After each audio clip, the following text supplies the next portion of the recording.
Welcome everyone to part 1 of the Single Life Tell-All. And the cast starts pulling up one by one in their cars, and we have Chantel acting like a celebrity with her big oversized glasses, her Louis Vuitton bag, and she says she doesn't give an F anymore. She is here to throw down. I don't give a anymore. My last relationship was holding me back so much. Chantel updates us and tells us she hasn't seen Giannis since Greece. I haven't seen Giannis since Greece, and I can't wait to see him. He tickles my loins. Next, we have pulling up Tyray, and he looks like the big jolly teddy bear he is. Tyray has a little bounce in his step, and he says he's ready to start being a little bit more of a bad boy and moving a little faster with the ladies. Next, rolling up is crazy kooky Natalie. Her extensions are long and flying everywhere. She is wearing all black, and she says she is ready to throw down with Mike and Josh for wasting the best years of her life. You know, like, who am I to them? I'm a woman who gave years of life. I just deserve respect. And next up, we have John from Boston. Drunk Jolly John says he's down for anything, and he's sure that Patrick is ready to throw him under the bus. Does he like it? No. But he says he will handle anything coming his way. Next up, we have Miss Debbie, who says she dresses to impress and she is a work of art, and today her masterpiece is fire. And today, I am fire. Debbie is layered in orange tulle and red sequins. I think she was intending for dragon, but honestly, guys, she looks like a goldfish. So Debbie fills us in, and she says she has discovered a few things that Ruben the Cuban is going to have to answer for on this tell-all. Next rolls up Veronica and Tim, and it looks like they raided Tim's grandmother's closet and found the fur coats with the biggest shoulder pads they could find. If Mountain Yeti Goes to Grey Gardens was their fashion inspiration, they have nailed it. So Tim is well known for throwing down some crazy fashion game at every tell-all, but this time he's done something a little different, and he brought us a brand new face. Tim's new face is Mountain Man. He has sprayed on a grizzly little beard. He has got some dark microblading going on the eyebrows. He has dyed his hair dark and gotten a few hair plugs, and it looks like he's gotten a bunch of filler to even out his lower face to take away from that baby look he used to have. But the most noticeable part of his new face is he has laid off the eyeliner and mascara. So just when you think Tim has left metrosexual back in 2008 where it belongs, Tim brings you a silk lame bomber jacket with a floral print and a pink watch. So for this tell-all, Tim's official look is Metro Mountain Man. Veronica shows us her tell-all look, and she is looking great. She is wearing a bright magenta pink long sleeve sequin dress. She's got this kind of 1920s side swiped hair with a little jeweled barrette on the side, and she is looking good, but she is delusional as ever. Veronica tells us that Tim and Jamal are going to get into it, but hey, it's not her problem. I plan on just, it's not my, what is it? Not my horse, not my race, not my dog, not my pony, not my monkey, not my circus.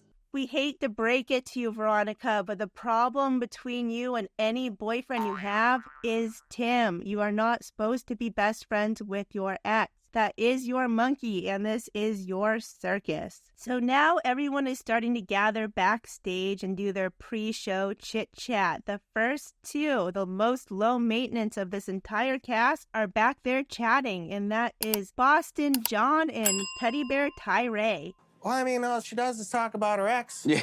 I mean, that's all I hear is Pedro. So, I mean, how could you be over somebody if it's always Pedro, always Pedro? So they are talking about Chantal and how she is not over Pedro because all she talks is Pedro, Pedro, Pedro, and they are not wrong. Then, in struts our Metro Mountain Man Tim. But all is not lost on this new look of Tim's. We are still going to get some classic Tim tell-all after all. He is wearing bright cobalt blue AB Swarovski crystal encrusted lube high tops. And for those of you that do not know what an AB crystal is, it is a clear rhinestone that reflects and glitters every color of the rainbow. It is the most sparkly rhinestone you can find in the entire world. So let's thank the tell-all gods for bringing us these shoes, because they have brought us Tim's thigh-high boots. They brought us Tim's coat made of 1,000 dead teddy bears. So thank you, tell-all gods, for not completely rebranding Tim into a mountain man and bringing us these sparkly tell-all shoes. So all the guys are now backstage chit-chatting, and they are now talking about how crazy Natalie is. So I think she wants, like,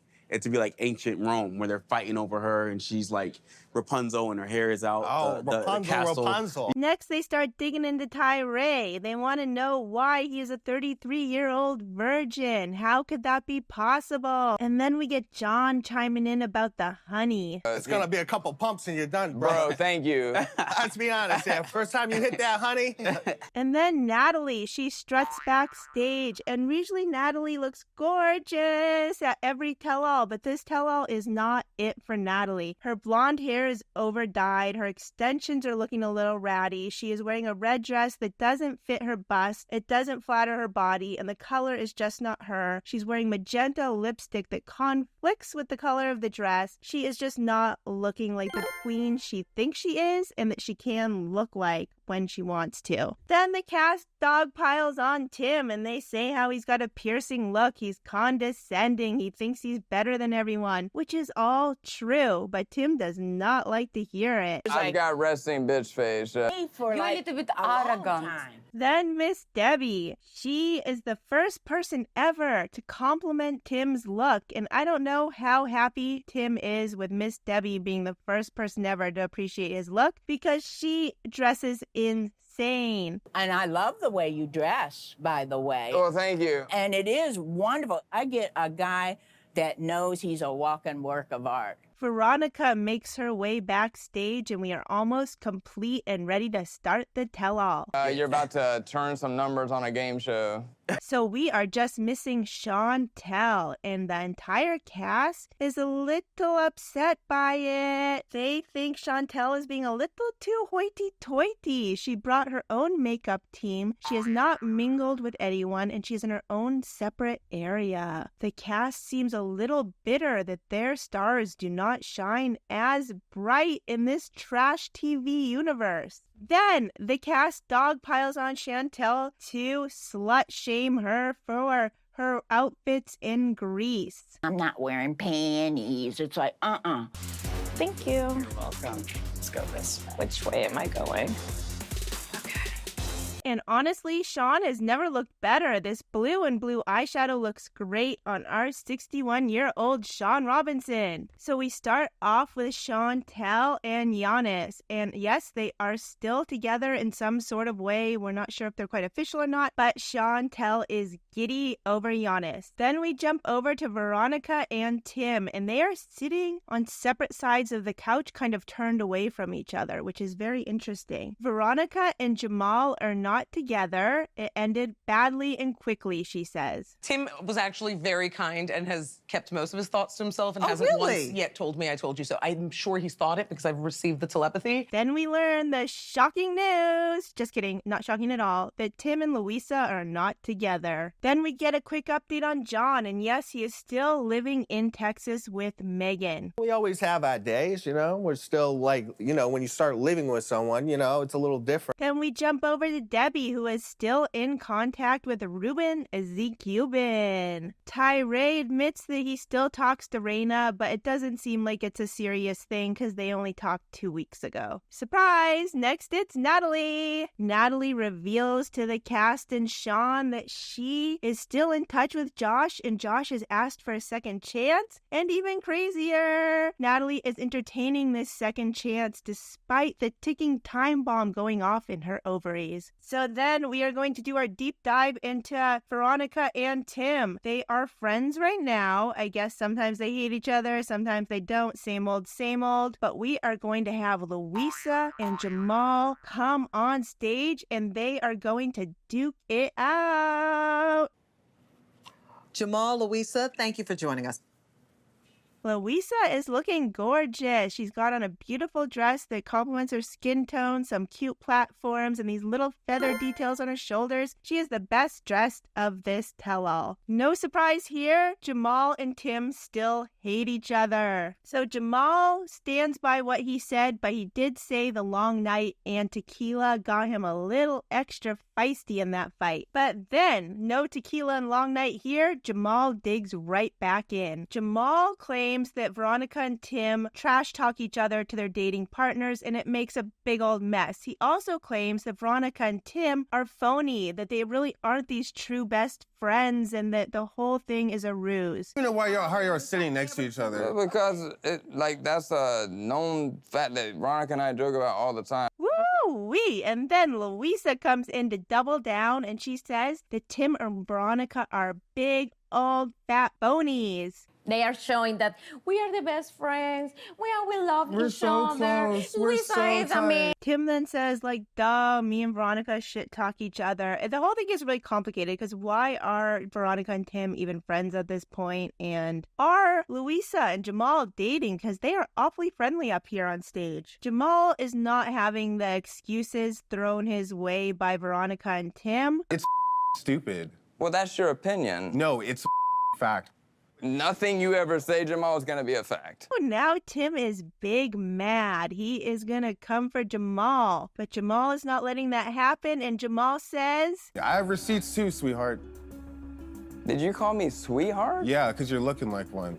Whoa, did we just witness some sexual tension between Tim and Jamal live at this tell-all? We don't even get time to process that moment before they are on to the next fight. So Sean is like, whoa, Veronica, are you gonna step in here or are you just gonna let them fight to death? I think Tim and I, at this point, we've graduated from best friend to family. And the relationship that Tim and I have is not the relationship we had 5 years ago. Jamal is not having it. He flies out of his seat and he is bringing social media into the war. Y'all post on Instagram every day like y'all are best friends and you're not. Okay. Jamal does not accept it and him and Louisa go back hard. Veronica told me that Tim's a narcissist, only cares about himself. He's 43 with roommates, only drinks Mountain Dew. Jamal literally just said one of the problems Veronica has with Tim is that he only drinks Mountain Dew. It's getting stranger and stranger by the minute. Now Louisa jumps in to trash talk Tim what he says about Veronica.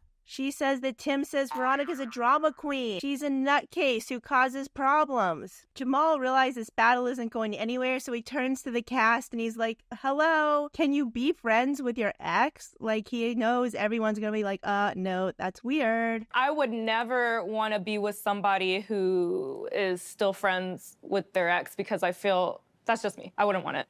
Now we get the details of how Jamal and Veronica broke up, and supposedly Jamal sent Veronica a text with deuces, a peace sign emoji. Jamal and Veronica are just duking it out round for round. She is saying there were peace sign emojis. He's saying they never broke up at all, and they are just making accusations back and forth, and it is not really getting anywhere. So then Louisa chimes in. She told me that she couldn't believe she was dating Jamal since he didn't have any job and he was trapped. Veronica flies off the rails and she starts yelling in Spanish at Louisa that she's never used the word trash in her life. Then Veronica storms off set.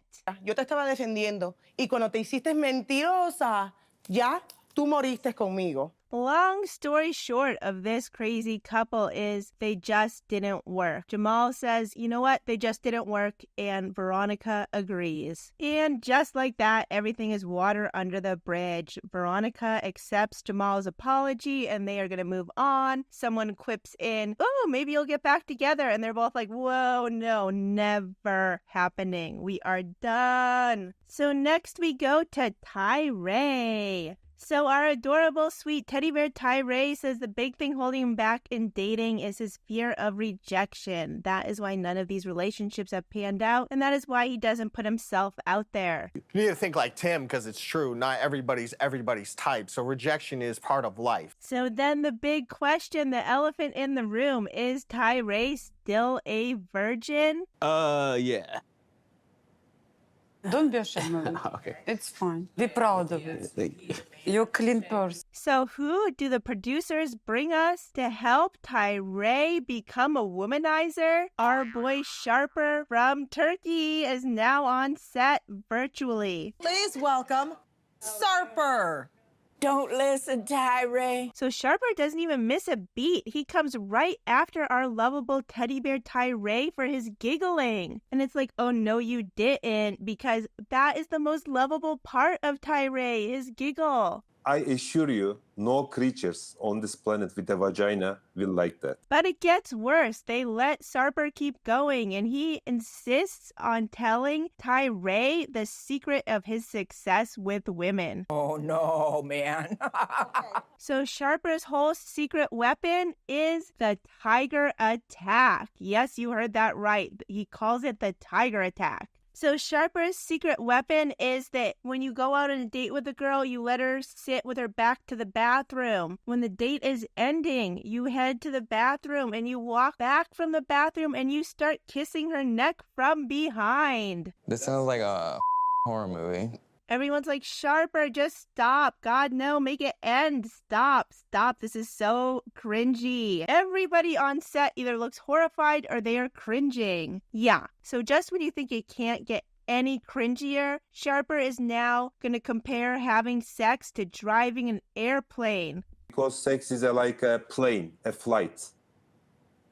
And you are the captain as a man, and the woman is the passenger. Then Sharper tells our lovable teddy bear if he cannot find a woman to take a test flight on, he has to go hire one. Yeah, Sharper said that to our lovable teddy bear. I don't know why Sharper and his terrible toupee are getting so much airtime. And his shirt, he is only using one button. It is open all the way down to his belly button. You acting like a dog, and you trying to teach this honorable man to be like a beast. Miss Debbie does not like Sharper. I mean, she is just laying into him. She is like, what did your parents teach you? You are an awful human. You are destroying society. So then someone is like, hey, Debbie, if Sharper was the last man on earth, would you do him? Would you touch him with a 10-foot pole? And Debbie is like, no. So now we are going to get all the hot tea from Chantel. Just kidding, guys. We all know Chantel is dry as burnt toast. But let's go over the few crumbs she does toss us. So Sean Robinson, for once in her life, is coming in hot. And she asked Chantel one of the questions we've all wanted to know. There was a famous artist, musical artist, that slid into your DMs. Who? Everyone is like, who? But we all know it is Drizzy Drake. Yes, Drake. He is a fan of 90 Day Fiancé and supposedly was all up in Chantel's DMs when she was on the outs with Pedro. But Ms. Burnt Toast, looking as snatched as she looks, gives us nothing. She's like, well... One time I got really excited about Waka Flocka. And yeah, we did hang out. Chantel, no one cares about you hanging out with Waka Flocka's mom. And thank God for Tim. Obnoxious Tim is not going to let this go. He is going to go hard for us and try to get us some details on the Drake DM. Saying nothing happened, but like, you know, Drake hollered. But no surprise here, our sequin-covered catsuit-wearing piece of burnt toast gives us nothing. She just sits there with a little grimace and smirk on her face. She won't even give us a crumb about Drake. She gives us a big fat nothing. And Sean lets her get away with it. We change subjects, and that is done with Drizzy Drake and Chantel. So now we're gonna go over the list of demands Chantel has in a lover. You said you wanted a Spartan man who was totally different, adventurous, successful, compassionate, patient, and well endowed. Yeah. And Chantal is like, yes, I deserve all those things. She does not list what she brings to the table, but she says, yes, I need it all in a man, especially after what's happened with her and Pedro. Like, what? Oof. So the cast isn't buying this. They're like, whoa, Chantel, hold your horses. First of all, you're not over Pedro, obviously. And second of all, you need to slim the list a little. Then our sparkle-covered magenta queen, Veronica, is like, whoa, Chantel, you know, I was 30 once too, and I had a list just as long as yours. And guess what? Spoiler alert, I've been single the whole time. And clearly I'm still single. And every year I just like remove a thing from the list. Miss Debbie is not having it either. She comes in a little bit hot. Guy with the six-pack abs or hung like a horse. So Debbie has just offered up this really rational, sage piece of advice, and then she dives right off the cliff and takes us back to 1952. Miss Debbie jumps right into slut-shaming Chantel for what she chose to wear on her divorce trip to Greece. We can't brag about not wearing panties. Then Miss Debbie, still on her throne from ancient times, is like, what are your children going to think one day when you tell them you didn't wear panties in a dress in Greece? So Chantel is clearly irked that this tell-all set is traveling back to 1952, and she is still in 2024, where a woman can wear what she wants, and it doesn't indicate her moral compass. But Chantel will receive no support from this cast. They are all in the time machine, ready to jump back to 1952. Basically, a guy wants family, guy wants commitment, guy wants loyalty. Purity.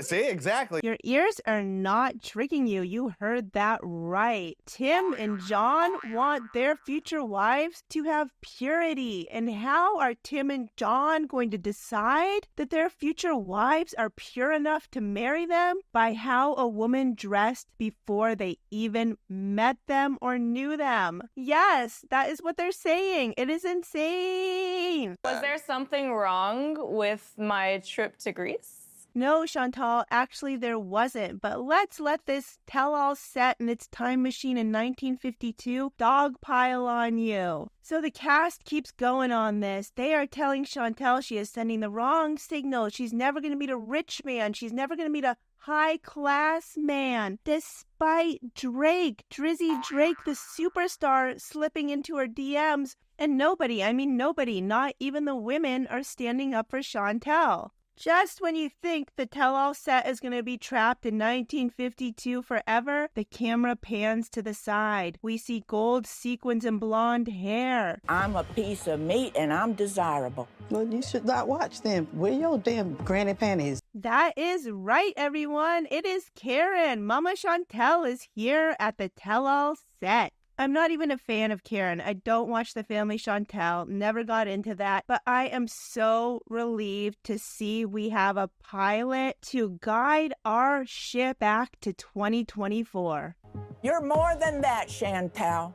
Oh, Lord. And that is it, everyone. We are stuck in purgatory. We are stuck between 1952 and 2024 until next Sunday when we get part 2 of the 90 Day Fiancé Single Life Tell-All.